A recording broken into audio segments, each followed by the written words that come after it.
無論順流逆流，呢個樓盤品質一流啊！無論順境逆境，呢個景真係冇得頂啊！一覽無餘嘅永恆景，山景、別墅景、湖景、高爾夫球景同埋我哋嘅泳池景啊！呢個 view 相當之靚啊！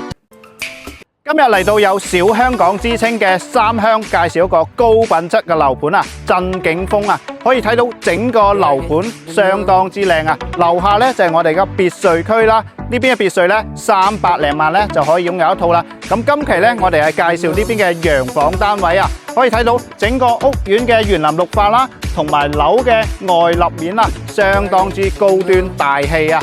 咁而且咧，呢個樓盤嘅品質同埋景觀咧，喺整個三鄉咧，佢敢認第二，冇人敢認第一啊！相當之靚噶，擁有5重景觀。咁依家首期咧只需5萬蚊，而且係精裝修嘅現樓，就可以攞低一套單位啦。咁我哋馬上上去睇下先。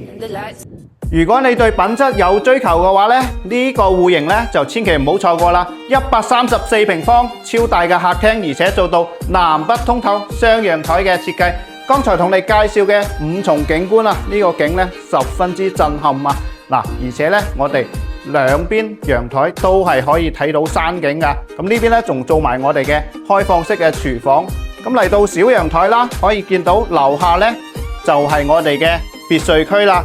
咁前面咧可以睇到一線嘅山景，前面呢條路咧就係返珠海噶啦，一腳油門就到珠海，十分之方便噶。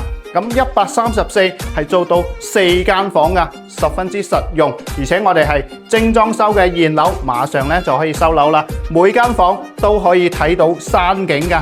咁另外咧，我哋亦都有細少少嘅戶型，104平方嘅3房都係有噶。咁呢啲單位咧，首期嘅話咧，只需5萬蚊嘅首期，而且擁有咁靚嘅景觀喎，返珠海都係10分鐘嘅車程㗎咋。有冇興趣嘅朋友，評論區留言啦，帶你過嚟了解下。